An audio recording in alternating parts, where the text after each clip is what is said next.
LOP പറഞ്ഞതിനെ ഞാൻ endorse ചെയ്യാണ്. കാരണം ഇത് ജനങ്ങൾ നൽകിയ വൻപിച്ച മാൻഡേറ്റാണ്, വിജയമാണ്. കേരളത്തിലെ ജനങ്ങൾ ആഗ്രഹിക്കുന്നതും ഐക്യജനാധിപത്യ മുന്നണിയുടെ ഏറ്റവും മെച്ചപ്പെട്ട ഒരു ഭരണകൂടം, ജനങ്ങൾക്ക് വേണ്ടി ഭരിക്കുന്ന ഭരണകൂടം ഉണ്ടാക്കാനാണ്. അതിനിടയിൽ നിർഭാഗ്യകരമായ ഒട്ടേറെ സംഭവങ്ങൾ ഉണ്ടായിട്ടുണ്ട്. അതെല്ലാം ഒരു പഴങ്കഥയായി അവസാനിപ്പിച്ചിട്ട് ഞങ്ങളെല്ലാവരും പാർട്ടിക്കാരാണ്.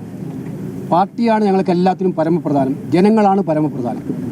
അതുകൊണ്ട് ആ തീരുമാനത്തിൻ്റെ വെളിച്ചത്തിൽ ഇന്നിപ്പോൾ ഞങ്ങൾ നേതാക്കന്മാരായിട്ടുള്ള കോൺഗ്രസ് അധ്യക്ഷനും പ്രിയപ്പെട്ട രാഹുൽ ഗാന്ധിയുടെയും തീരുമാനത്തിനനുസരിച്ച് വ്യക്തമായിട്ട് അതനുസരിച്ച് മുന്നോട്ട് പോകാൻ ആഗ്രഹിക്കുന്നവരാണ് ഞങ്ങളെല്ലാവരും. അതുകൊണ്ട് എല്ലാവരും കൂടി ഈ കാര്യത്തിൽ സഹായകരമായ നിലപാട് സ്വീകരിക്കണം. എൻ്റെ പേരിലോ അല്ലെങ്കിൽ രമേശ് പേരിലോ സതീഷിൻ്റെ പേരിലോ ആരെങ്കിലും വ്യക്തിപരമായിട്ട് ഇഷ്ടപ്പെടുന്നതിലൊന്നും തെറ്റില്ല. പക്ഷേ മറ്റുള്ളവരെ മോശമാക്കാനോ അല്ലെങ്കിൽ ബോർഡ് വെക്കാനും പ്രകടനം നടത്താനോ ഒക്കെ പോകുന്നത് ഇനി മുതൽ അവസാനിപ്പിക്കണമെന്ന് വിനീതമായിട്ട് അഭ്യർത്ഥിക്കുക. നല്ല ഒരു ചരിത്ര വിജയമാണ് UDF ലഭിച്ചത്. ആ വിജയത്തിൽ കേരളത്തിലെ ജനങ്ങൾ ആഹ്ലാദഭരിതരുമാണ്. അപ്പോൾ അതിനിടയ്ക്കാണ് കഴിഞ്ഞ കുറേ ദിവസങ്ങളായി ഞങ്ങളുടെ 3 പേരുടെയും പേരുമായി ബന്ധപ്പെട്ട ചില പ്രചരണങ്ങൾ നടന്നത്. അത് ആവേശഭരിതരായ ആളുകളോ അല്ലെങ്കിൽ താല്പര്യമുള്ള ആളുകളോ ഒക്കെ ഇങ്ങനെ ബോർഡുകൾ വെക്കുകയും ബാനറുകൾ കെട്ടുകയും ജാഥ നടത്തുകയൊക്കെ ചെയ്തിട്ടുണ്ട് എന്നുള്ളത് സത്യമാണ്. അപ്പോൾ അതുകൊണ്ട് ഇന്നത്തേതോടുകൂടി ഇതെല്ലാം അവസാനിക്കുകയാണ്. പാർട്ടി പ്രവർത്തകരെല്ലാം ഒറ്റക്കെട്ടാണ്. നേതാക്കന്മാരെ സ്നേഹിക്കാനും നേതാക്കന്മാരുടെ താല്പര്യം പ്രകടിപ്പിക്കുന്നതിൽ ഒരു തെറ്റുമില്ല.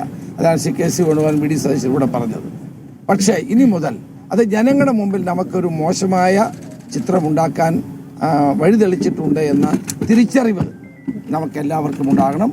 എല്ലാ പാർട്ടി പ്രവർത്തകരും നേതാക്കളും ഇന്നു മുതൽ വെച്ചിട്ടുള്ള ബോർഡുകൾ എടുത്തു മാറ്റുകയും അതോടൊപ്പം തന്നെ ചെറുതും വലുതുമായിട്ടുള്ള പ്രകടനങ്ങളോ ജാഥകളോ ഒന്നും നടത്താതിരിക്കുകയും കോൺഗ്രസ് ഹൈക്കമാൻഡ് എടുക്കേണ്ട എല്ലാ തീരുമാനത്തോടൊപ്പം ഉറച്ചു നിൽക്കുകയും ചെയ്യണമെന്നാണ് എനിക്ക് അഭിപ്രായപ്പെടാനുള്ളത്. സാർ, മുഖ്യമന്ത്രി എപ്പോൾ പ്രഖ്യാപിക്കും? ഞങ്ങൾ കോൺഗ്രസ് പ്രസിഡന്റും രാഹുൽ ഗാന്ധിയുമായിട്ട് ഞങ്ങളെല്ലാവരും AICC ജനറൽ സെക്രട്ടറിയുടെയും കേരളത്തിൻ്റെ നിരീക്ഷകരുടെയും സാന്നിധ്യത്തിൽ നടത്തിയ ദീർഘമായ ചർച്ചകളെ തുടർന്നുള്ള തീരുമാനങ്ങളാണ് ഇവിടെ ദീപാജിയും അതുപോലെ തന്നെ മറ്റ് നേതാക്കന്മാരും അറിയിച്ചത്. മുഖ്യമന്ത്രിയെ സംബന്ധിച്ച് കോൺഗ്രസ് ഹൈക്കമാൻഡിൻ്റെ AICC പ്രസിഡന്റും രാഹുൽജിയും എടുക്കുന്ന തീരുമാനം എല്ലാവരും ഏകസ്വരത്തിൽ അംഗീകരിക്കും എന്ന് ഞങ്ങൾ ഉറപ്പു നൽകിയിട്ടുണ്ട്.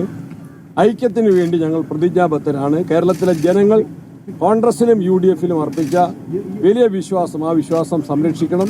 ഈ ദിവസങ്ങളിലുണ്ടായ മോശമായിട്ടുള്ള വാർത്തകളിൽ തിരുത്തൽ വരുത്താൻ വേണ്ടി ഞങ്ങൾ എല്ലാവരും യോജിച്ച് ആഗ്രഹിക്കും.